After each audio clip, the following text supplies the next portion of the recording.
जय हिंद, वंदे मातरम, भारत माता की जय। दोस्तों, फाइटर जेट का स्वदेशी होना कितना अहम है। चीन आज से 20 साल पहले यह बहुत अच्छी तरह से समझ चुका था कि सिर्फ पैसों के मामले में देश को आगे बढ़ाना ही असली ताकत नहीं है। इसके लिए अनदर टेक्नोलॉजी के साथ साथ फाइटर जेट टेक्नोलॉजी को मास्टर करना भी इतना ही जरूरी है। दोस्तों, अग्नि missile, BrahMos missile, S-400 Sudarshan, परमाणु बम, सैटेलाइट किलर, स्मार्ट गाइडेड बम, एटम बम और स्पेस में सस्ते में सैटेलाइट भेजना, ये सब होने के बावजूद भारत फाइटर जेट का इंजन बनाने में चीन से 15 साल पीछे क्यों है। और इसी के साथ साथ जेट इंजन टेक्नोलॉजी में भारत से आगे निकलने में चाइना की कहानी क्या है। भारत और चाइना के जेट इंजन बनाने के संघर्ष का कंपैरिजन भी आपको बताऊंगा। भारत का जेट इंजन बनाने का कावेरी प्रोजेक्ट 30 सालों तक चलने के बावजूद भी क्यों फेल हो गया, ये भी मैं आपको बताऊंगा। दोस्तों, और जेट इंजन बनाने के लिए भारत अब क्या कर रहा है, भारत की अब क्या प्लानिंग है जेट इंजन बनाने के पीछे, ये भी मैं आपको इसी एपिसोड में बताऊंगा। तो दोस्तों, चलो शुरू करते हैं। ऑपरेशन सिंदूर के दौरान भारत ने जब अपनी सटीक हमला करने की ताकत पूरी दुनिया को दिखाई तो पूरी दुनिया हैरान रह गई। और असर ये हुआ कि रशियन वायुसेना अब इंडियन एयरफोर्स के सटीक हमले की स्टडी कर रही है। वो ये स्टडी कर रही है कि भारत ने ऑपरेशन सिंदूर के दौरान पाकिस्तान के ऊपर बिल्कुल पिन पॉइंट हमला कैसे किया।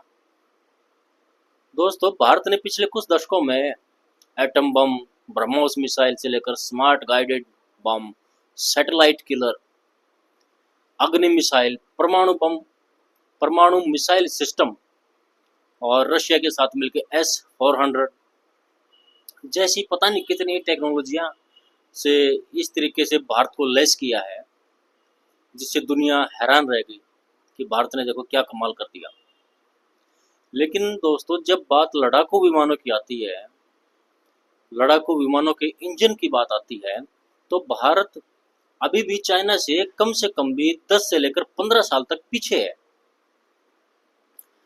भारत को अभी भी लड़ाकू विमानों के इंजन के लिए फ्रांस, अमेरिका, रशिया जैसे देशों पर उनको भारत को डिपेंड रहना पड़ रहा है और डिपेंड रहने की मजबूरी है। और अगर दूसरी तरफ चीन की बात करें तो चाइना जो कभी रशिया के जो फाइटर जेट के इंजन हैं उनको खरीद के अपने विमानों में लगा के उड़ान भरता था, वह अब इस टाइम पे WS-10, WS-15 जैसे अपने विमानों के इंजन से J-20 जैसे स्टील्थ फाइटर उड़ा रहा है। जो चाइना रशिया से कभी जेट इंजन खरीदता था, वही चाइना अब अपने G-20 जैसे स्टील्थ फाइटर में अपने ही मैन्युफैक्चरिंग, अपने ही स्वदेशी टेक्नोलॉजी से निर्मित फाइटर जेट इंजन लगा के उनको उड़ा रहा है। अब सवाल उठना तो लाजमी है दोस्तों कि चाइना जब ऐसा कर सकता है तो भारत ऐसा क्यों नहीं कर पा रहा। एक वक्त में भारत चाइना से टेक्नोलॉजी के मामले में बहुत आगे था।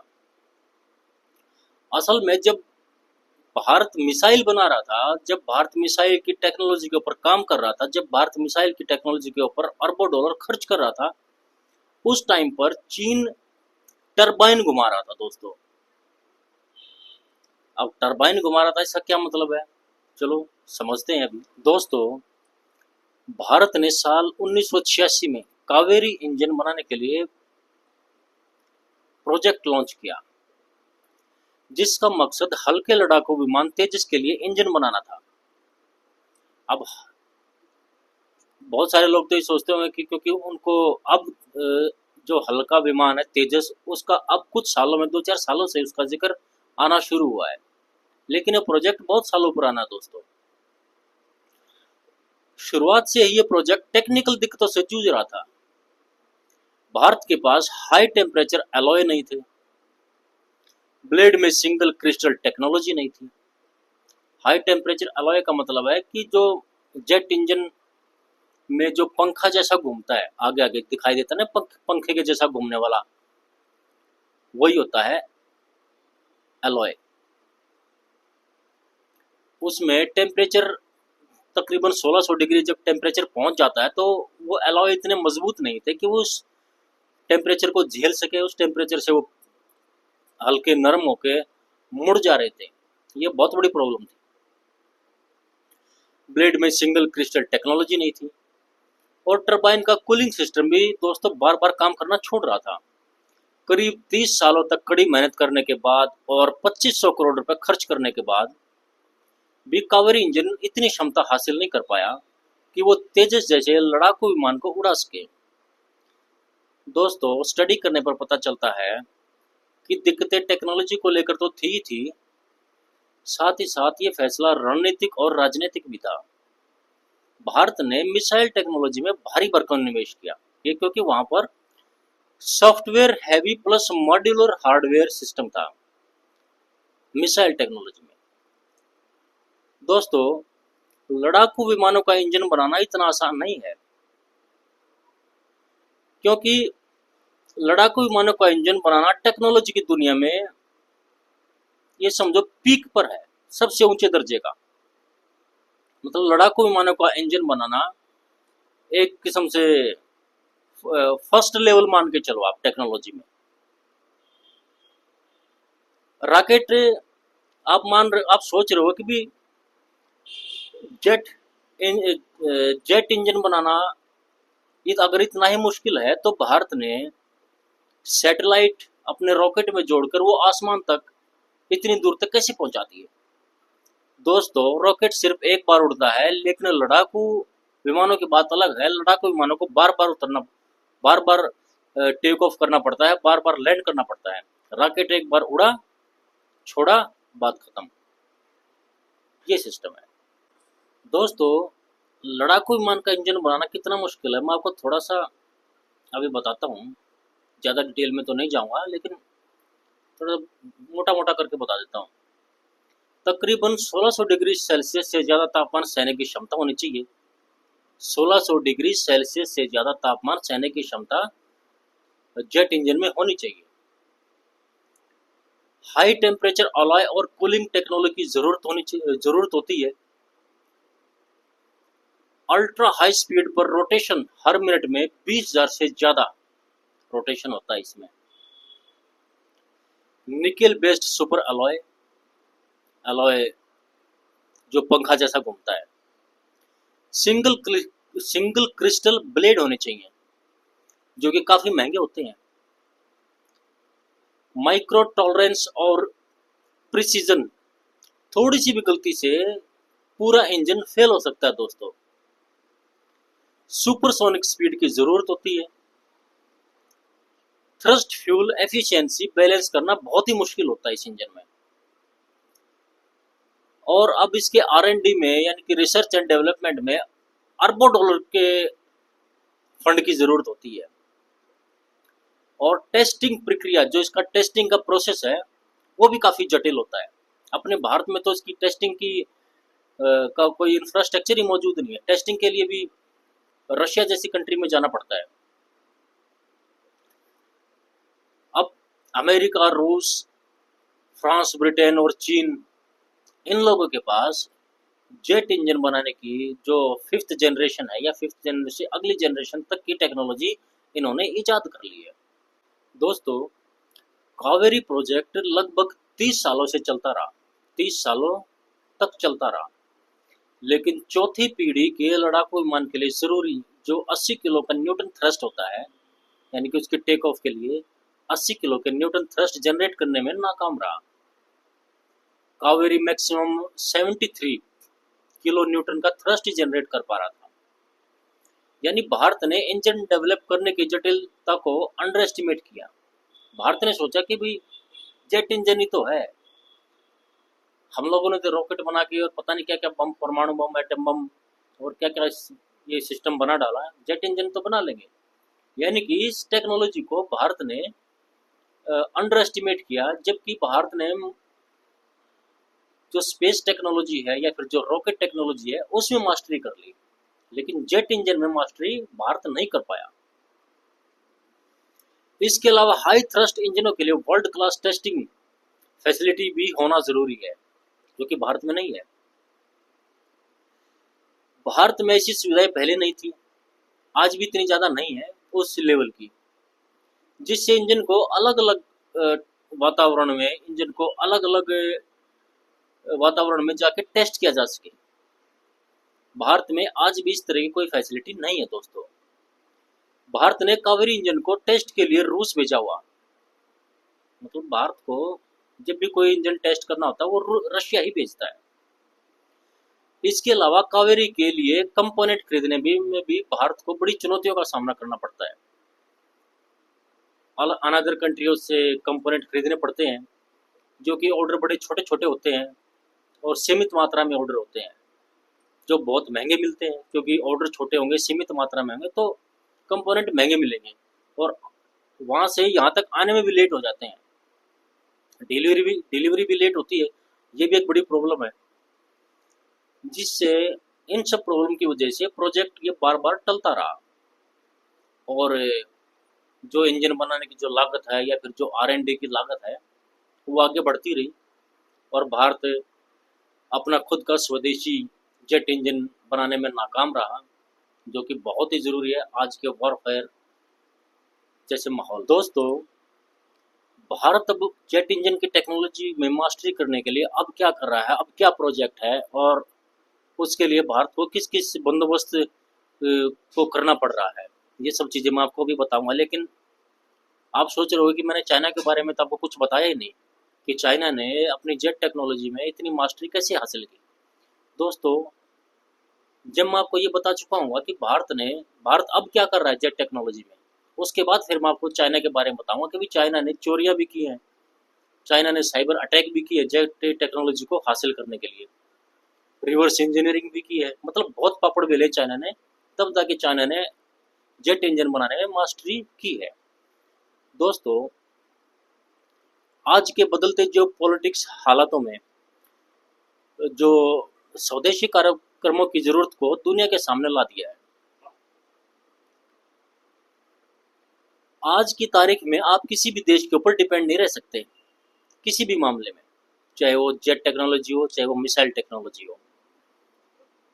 भारत और फ्रांस के बीच लड़ाकू विमान का इंजन बनाने के लिए ज्वाइंट डेवलपमेंट एग्रीमेंट पर बातचीत चल रही है, जिसका लक्ष्य है 110 और 120 किलो न्यूटन थ्रस्ट वाला नया टर्बोफैन इंजन बनाना है, जिसे AMCA मैक 2 में लगाया जा सकेगा। ये एग्रीमेंट अगर फाइनल होता है, अभी तक फाइनल हुआ नहीं है, लेकिन अगर ये एग्रीमेंट फाइनल होता है तो इसका टारगेट 100% भारत में ही इंजन बनाना है। ऐसा नहीं है कि फ्रांस वहाँ इंजन बनाएगा तब भारत उसको इंडिया में एक्सपोर्ट करेगा, नहीं, भारत और फ्रांस मिलकर भारत में ही ये इंजन मैन्युफैक्चर करेंगे। इसके अलावा अमेरिकी की कंपनी GE के साथ AMCA मैक 1 इंजन का मैन्युफैक्चर करने की भी भारत की अभी प्लानिंग है। मैं भी अभी के हालात बता रहा हूँ, पहले के नहीं। भारत और अमेरिका के बीच भी एक एग्रीमेंट हुआ है, जिसमें GE एविएशन भारत में F414 इंजन का मैन्युफैक्चर HAL के साथ मिलकर करेगी। ये इंजन AMCA मैक 1 और TEDPF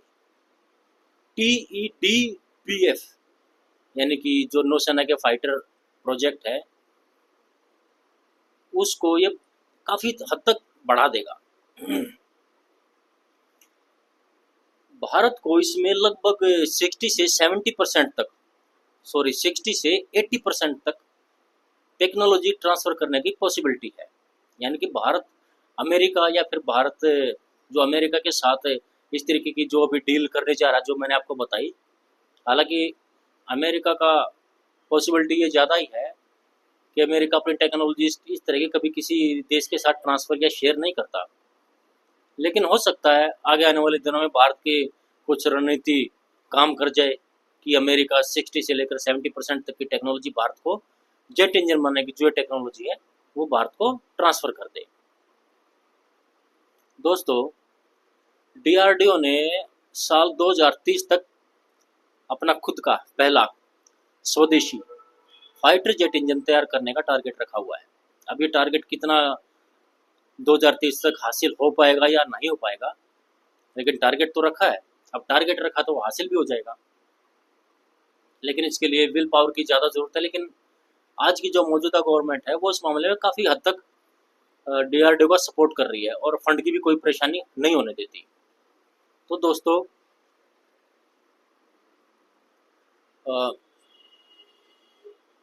जो ये लक्ष्य डीआरडीओ ने रखा हुआ है 2030 तक, इसमें AMCA mark 2, AMCA mark 2, TEDBF मतलब जो नौसेना से संबंधित है, भारतीय नेवी से, इंडियन नेवी से, और भविष्य के फ्यूचर के स्टील्थ विमानों में इस्तेमाल किया जाएगा। स्टील्थ जहाज़ों में स्टील्थ टेक्नोलॉजी है। स्टील्थ टेक्नोलॉजी मतलब वो टेक्नोलॉजी जो रडार में पकड़ में नहीं आती, काफ़ी ऊंचाई पर उड़ सकते हैं, रडार की पकड़ में ना आए। उनका डिज़ाइन, उनका बाहर का डिज़ाइन ऐसा होता है, उनके बाहर के डिज़ाइन में कुछ कोटिंग भी इस तरीके से लगी हुई थी कि वो रडार के पकड़ में नहीं आते। तो इसलिए मतलब निचोड़ ये निकलता है इस बात का कि भारत अभी चीन से बेहतर है या चीन से कमज़ोर है। जबकि जेट इंजन बनाने के लिए जिस तरीके से फंडिंग की गई थी, जिस तरीके से विल पावर, रॉकेट इंजन बनाने में डिज़ाइन, रॉकेट इंजन को डिज़ाइन करने में जिस विल पावर की का इस्तेमाल किया गया था, जिस फंडिंग का इस्तेमाल किया गया था, सही वे वही बिल्कुल सेम विल पावर और सेम वैसी ही फंडिंग, या हो सकता है उससे ज़्यादा फंडिंग भारत अगर करता है तो 2030 तक अपना टारगेट हासिल कर लेगा। और इसके लिए दोस्तों, वैसे आज की जो गवर्नमेंट है, मौजूदा गवर्नमेंट, उसको आने वाले खतरों का अंदाज़ा है कि भी चाइना हमसे कितना आगे जा चुका है इस जेट इंजन की टेक्नोलॉजी में। तो हमें अगर चाइना का मुकाबला करना है तो जल्द से जल्द भारी फंडिंग करके हमें भी जेट इंजन की टेक्नोलॉजी को हासिल करना ही पड़ेगा, चाहे उसके लिए हमें साम दाम दंड भेद किसी भी तरीके का इस्तेमाल क्यों ना करना पड़े। तो दोस्तों, ये बात आपने देख ली कि भारत मौजूदा में भारत की स्थिति क्या है और भारत अभी क्या करने के चक्कर में है। अब मैं आपको बताऊंगा कि चाइना ने जेट इंजन की टेक्नोलॉजी को हासिल करने के लिए क्या क्या पापड़ बेले। फिनिश।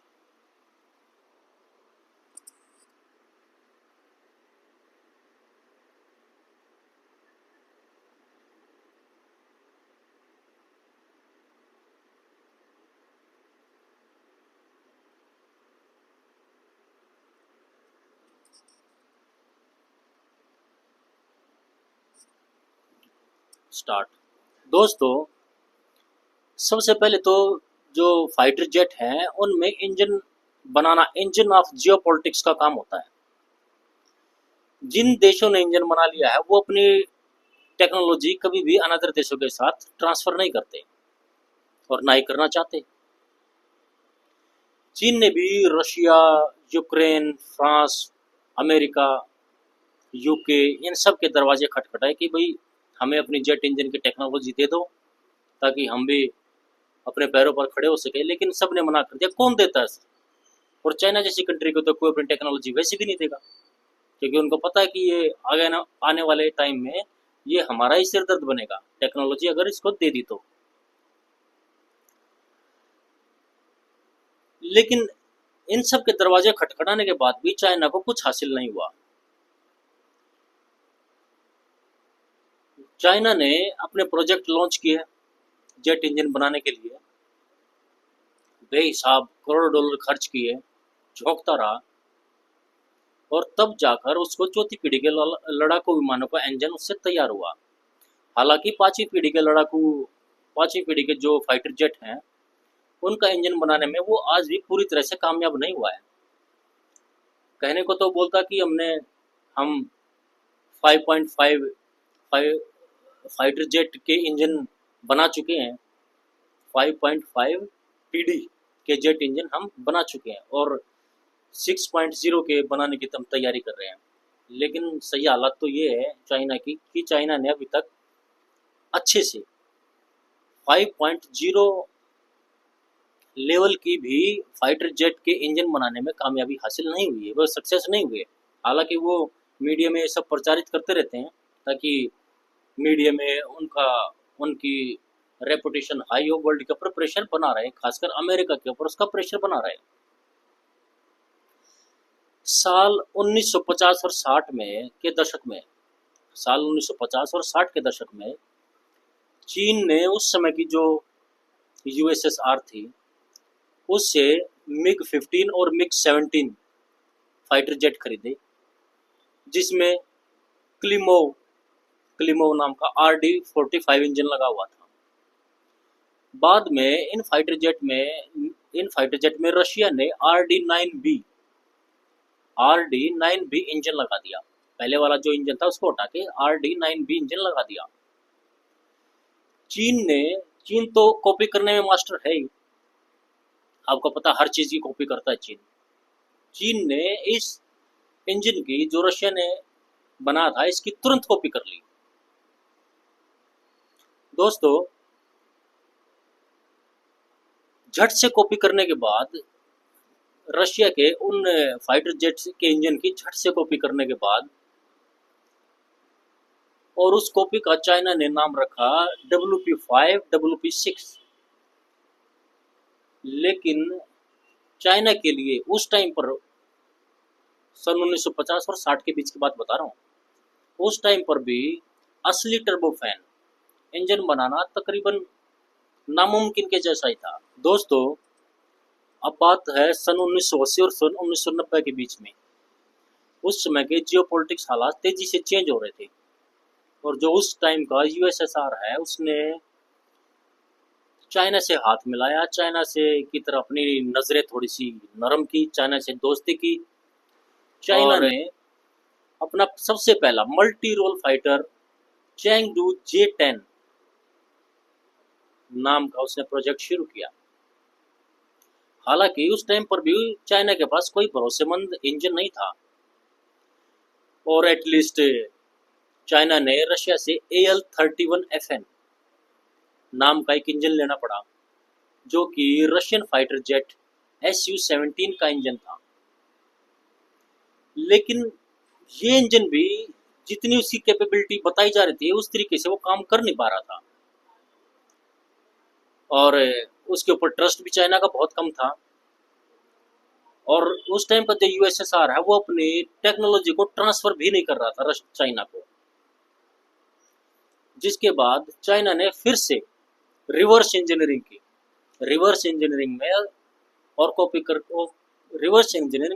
कर करके चाइना आगे बढ़ा है। यानी कि शुरुआती दौर में जब चाइना के पास कुछ नहीं था, अपनी खुद की कोई टेक्नोलॉजी नहीं थी, सिर्फ एक विजन था कि हमें इतने सालों बाद विकास के और टेक्नोलॉजी के मामले में उस लेवल पर पहुंचना जिस लेवल पर चाइना आज है। तो उसके लिए चाहे रिवर्स इंजीनियरिंग करनी पड़े, चाहे चोरियां करनी पड़े, टेक्नोलॉजी को चुराने के लिए कुछ भी करना पड़े, तो चाइना ने हर वो काम किया जो उसको पॉसिबल लगा, जो उसके हाथ में था, चाहे वो अच्छा हो दुनिया के लिए, चाहे वो बुरा हो, लेकिन चाइना का तो काम हो रहा था।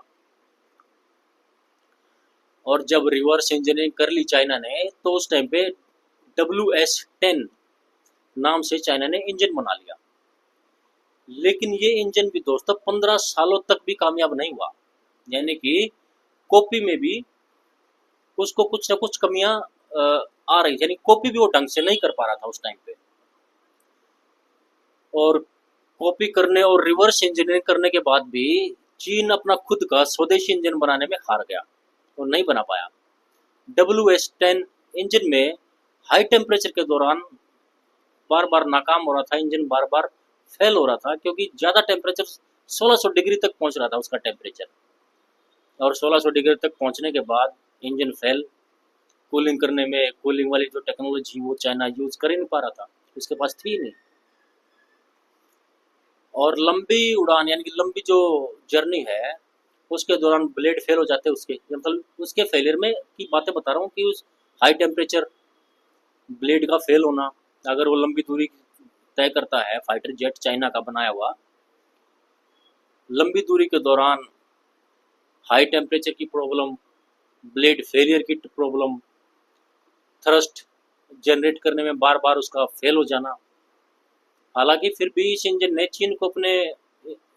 चीन ने इस इंजन को अपने कई फाइटर जेट्स में लगाया, लेकिन AL-31FN जैसी परफॉर्मेंस उसको चाइना को नहीं मिल पाई। दोस्तों, चाइना की जो PLA है, एयरफोर्स का नाम PLA, उसके पायलट WS-10 इंजन पर अपना भरोसा बिल्कुल भी नहीं कर पा रहे थे क्योंकि बार बार फेल हो रहे थे, पायलट्स मर रहे थे। दोस्तों, चाइना को कितनी ही परेशानियों का सामना क्यों ना करना पड़ा हो, रशिया से इंजन मंगवाया, उस इंजन की रिवर्स इंजीनियरिंग करके उसकी कॉपी बनाई, 10-15 सालों तक उसकी कॉपी बनाते रहे, उसको टेस्ट करते रहे, लेकिन उसके बावजूद भी वो फेल होते रहे। लेकिन उस फेलियर में उन्होंने अपने टारगेट को पीछे नहीं छोड़ा और ना ही उन्होंने अपनी फंडिंग कम की, यानी कि उनकी जो विल पावर थी, उनका जो टारगेट था, वो सिर्फ उसी की तरफ बढ़ रहे थे, जिसका नतीजा आज है जो हम चाइना को देख रहे हैं। दोस्तों, उसके बावजूद भी यानी कि बार बार जब चाइना फेल हो रहा था तो चाइना ने कोशिश करनी छोड़ी नहीं, और इस बार उसने 5वीं पीढ़ी के जो फाइटर जेट है उसको बनाने में कामयाबी हासिल कर ली। एटलीस्ट मतलब बताता तो है कि हमने कामयाबी हासिल कर ली, लेकिन फिर भी उसे काफ़ी हद तक बहुत सारी कमियां जो वो बता नहीं रहा है पब्लिक को, दुनिया को। साल 2011 में पहली बार G-20 स्टील्थ फाइटर जेट ने, चाइना के बनाए हुए फाइटर जेट ने टेक ऑफ किया। इसमें भी रशियन इंजन AL-31FN सीरीज 3 लगा हुआ था। चीन ने हालांकि WS-15 इंजन बना तो लिया, लेकिन सबसे मुश्किल हिस्सा, जो उसका सबसे टफ पार्ट था, आफ्टर बर्नर, वो उसके बनाने में अभी तक नाकाम रहा है।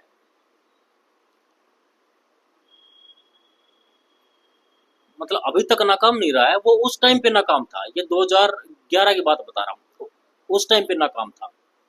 हालांकि WS-15 को चीन ने काफ़ी अपग्रेड किया और अब उसका दावा ये है कि वो इंजन बनाने में कामयाब हो चुका है, लेकिन अभी भी J-20 के कई वेरिएंट रूसी, जो रशियन फाइटर जेट के इंजन है AL-31FN के ही वो कॉपी इंजन उसमें लगे हुए हैं।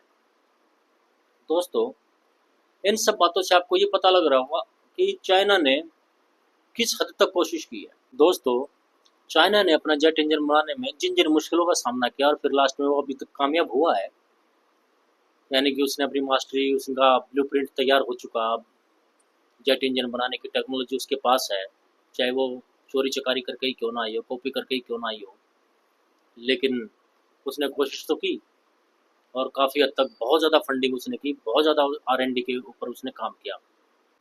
और लड़ाकू विमानों का यानी कि जेट इंजन का जो फाइटर जेट है, वो खुद की स्वयं की अपने देश की स्वदेशी टेक्नोलॉजी होना कितना ज़रूरी है, ये चाइना ने आज से तकरीबन 20-25 साल पहले ही ये भांप लिया था कि खुद की टेक्नोलॉजी कितनी फ़ायदेमंद है। अगर हम किसी अनदर कंट्री से फाइटर जेट खरीदते हैं तो आगे आने वाले समय वो कंट्री हमें ज़रूरत पड़ने पर या फिर किसी अनदर बड़े देश के प्रेशर में आकर हमें ब्लैकमेल भी कर सकता है।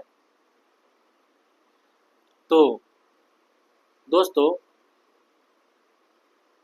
चीन ने सोचा कि भी अपने देश को आगे बढ़ाने के लिए सिर्फ पैसा ही होना ज़रूरी नहीं है, अदर टेक्नोलॉजी के साथ साथ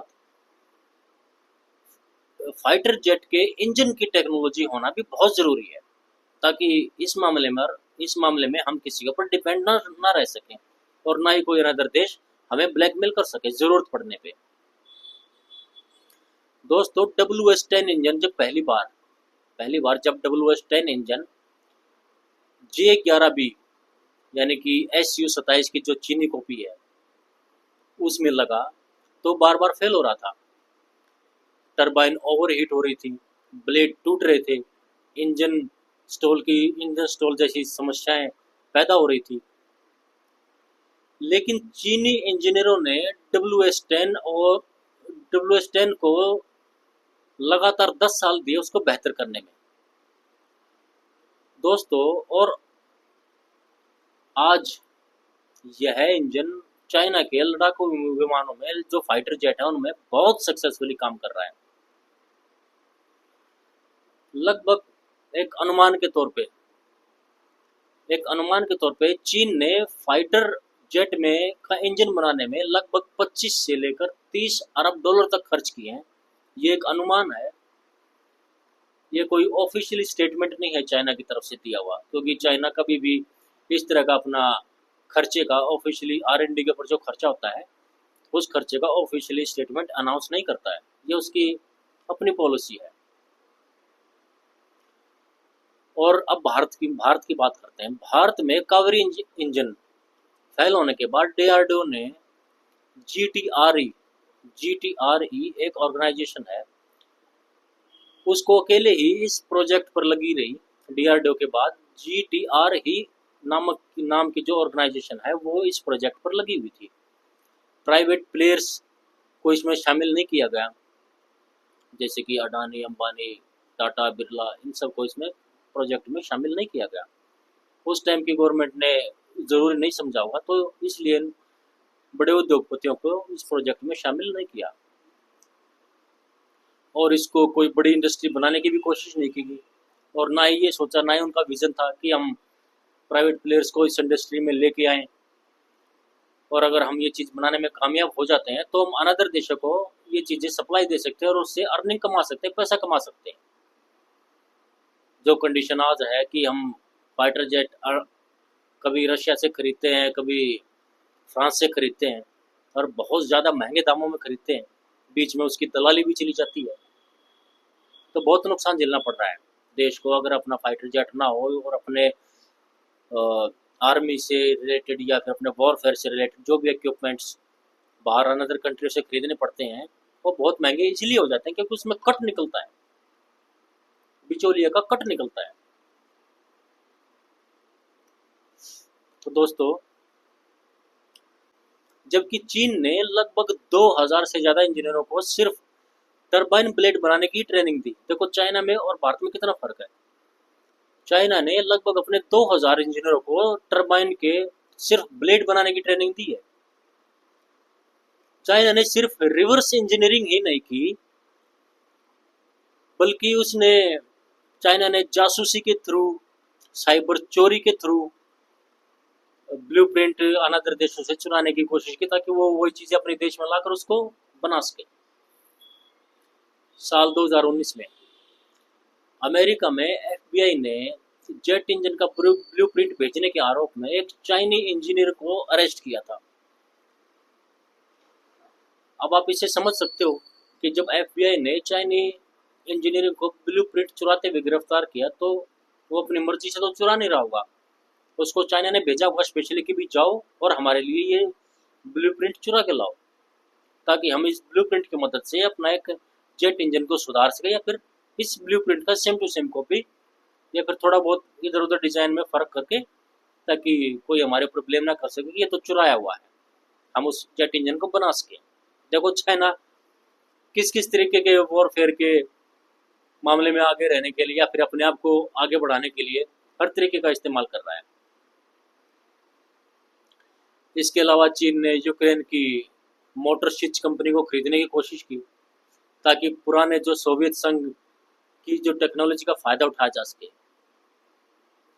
यानी कि चाइना ने चोरी भी की और सीख भी लिया, अब उसको अपना इकोसिस्टम, और चाइना ने इन सब चीज़ों से अपना इकोसिस्टम भी तैयार कर लिया। यानी कि अब चीन के पास WS13, JF17 और WS10, J10, 11, 16 और WS15, J20 जैसे इंजन है। WS15 में अभी भी WS15 जो इंजन है वो अभी भी कुछ कमियों से जूझ रहा है। मतलब उसमें अभी भी बहुत सारे ऐसी चीजें हैं जिनको सुधार की जरूरत है, अभी वो परफेक्ट हुआ नहीं है। लेकिन कम से कम वो WS15 फाइटर जेट में लगाकर उसको उड़ान तो भरवा जा सकता है, लेकिन अभी उस लेवल का उसमें सुधार हुआ नहीं है कि बिल्कुल जिसको परफेक्ट बताया जा सके। कावेरी इंजन प्रोजेक्ट भारत ने साल 1986 में शुरू किया था और इंजन बनाने का लक्ष्य टारगेट यानी कि 10 साल का टारगेट रखा था, यानी कि 1986 से लेकर 1996 तक। और ये अनुमान गलत लगाया गया क्योंकि तब तक कुछ हुआ ही नहीं और फंडिंग भी ऐसी दी गई जैसे ऊँट के मुंह में जीरा। अब अगर किसी ऑर्गेनाइजेशन को बड़ा टास्क दिया जाए, बड़ा प्रोजेक्ट दिया जाए और फंडिंग के नाम पर सिर्फ और सिर्फ उसको, आप इस कहावत को तो समझ ही सकते हो कि ऊँट के मुंह में जीरा, इतना बड़ा मुंह ऊँट का, इतना बड़ा मुंह ऊँट का, लेकिन अगर उसमें जीरे की एक दो दाने ही डाले जाए तो ऊँट को तो पता ही नहीं चलेगा ऊँट के पेट में क्या गया और क्या नहीं गया। तो यही हालत उस टाइम की थी, प्रोजेक्ट इतना बड़ा और फंडिंग बिल्कुल जीरो। तो दोस्तों ये हाल है भारत और चाइना का। ये तब की बात बता रहा हूँ 1986 से लेकर 1996 तक, जहाँ चाइना 25 से लेकर 30 अरब डॉलर तक खर्च कर रहा है, वहीं भारत का प्रोजेक्ट, इस प्रोजेक्ट में कितने 2500 करोड़ रुपए। अगर 2500 करोड़ रुपए को अरब डॉलर में अगर कन्वर्ट किए जाए तो कितने होंगे, आप कैलकुलेट करके देखो। दोस्तों किसी भी देश को टेक्नोलॉजी के मामले में आगे बढ़ने के लिए फंड की बहुत ज़्यादा ज़रूरत होती है। अगर फंड कमज़ोर होगा तो टेक्नोलॉजी में कोई भी कंट्री, चाहे वो भारत हो, चाहे वो चाइना हो, चाहे वो यूके, ऑस्ट्रेलिया, कोई भी हो, वो आगे नहीं बढ़ पाएगा। अब जिस कंट्री ने अपनी R&D पे, टेक्नोलॉजी की R&D पर जितना ज़्यादा खर्च किया है वो उतना ही जल्दी और अनदर कंट्री से उतना ही ज़्यादा आगे बढ़ा है और वो उतना ही ज़्यादा पावरफुल हुआ है।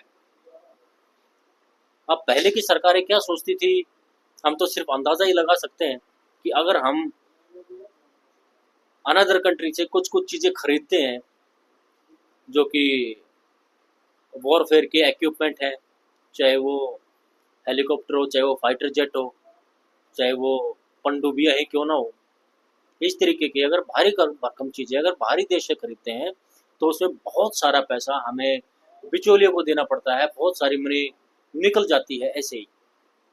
यानी कि हम सिर्फ खर्चा करते हैं और उधारी की टेक्नोलॉजी लेते हैं जिसका हम इस्तेमाल भी वैसे ही करेंगे जैसा वो उसने बनाया हुआ है। मतलब हम उसको अपनी मर्जी से उसकी कॉपी भी नहीं कर सकते। और दोस्तों लेकिन अगर यही टेक्नोलॉजी अगर गवर्नमेंट इस तरह की DRDO जैसी संस्थाओं को अगर फंड करती है, अगर बहुत सारा पैसा R&D में लगाती है चाइना की तरह, तो हम यही चीज़ें भारत में ही पैदा करेंगे और बाहर अनदर कंट्रियों को वो हम चीज़ सप्लाई करेंगे, बेचेंगे, जिससे अर्निंग होगी और वो अर्निंग भारत को आगे बढ़ाने में हेल्प करेगी, भारत को विकसित करने में हेल्प करेगी, जिससे भारत का, देखो पैसे, सिर्फ पैसा ही सब कुछ नहीं होता, पैसे के साथ साथ में हमें सामरिक दृष्टि से भी मजबूत होना पड़ता है, हमें हथियारों की दृष्टि से भी मजबूत होना पड़ता है, तब जाकर दुनिया में हमारा दबदबा, हमारा प्रेशर बनेगा। अगर चाइना या अमेरिका के पास सिर्फ और सिर्फ पैसा ही होता तो उसका दबदबा वर्ल्ड की अनदर कंट्री के ऊपर इतना नहीं होता। जापान के पास सिर्फ पैसा है लेकिन टेक्नोलॉजी के नाम पर और तो बहुत कुछ है, लेकिन हथियारों की टेक्नोलॉजी नहीं है जापान के पास। तो जापान भाई पैसे वाला तो है लेकिन वर्ल्ड की अनदर कंट्री के ऊपर जापान का इतना प्रेशर नहीं है कि वो किसी भी अनदर कंट्री के इंटरनल मामलों में इंटरफेयर कर सके या फिर इंटरनल मामलों में दखल अंदाजी करके उनको प्रेशराइज करके उनके रिजल्ट चेंज कर सके। लेकिन चाइना, अमेरिका, इनके पास पैसा भी है, इनके पास हथियारों की टेक्नोलॉजी भी है, तो ये इतने पावरफुल भी हैं। सिर्फ हथियारों की टेक्नोलॉजी और पैसे के बल पर ये इतने पावरफुल हो चुके हैं कि भी किसी भी देश के इंटरनल मामलों को ये इन्फ्लुएंस करने की ताकत रखते हैं आज के टाइम में। दोस्तों, अगर आपको मेरा ये कंटेंट अच्छा लगा हो, अगर आपको कुछ जानकारी में इजाफा हुआ हो, तो प्लीज़ मेरा चैनल सब्सक्राइब करें और कमेंट बॉक्स में लिख के बताएं कि क्या भारत को अपने R&D पर चाइना की तरह अरबों डॉलर खर्च करने की ज़रूरत है। और अगर मेरा आपको ये वीडियो अच्छा लगा हो तो प्लीज़ लाइक कीजिए। और अंत में मैं यही कहना चाहूँगा, जय हिंद, वंदे मातरम, भारत माता की जय।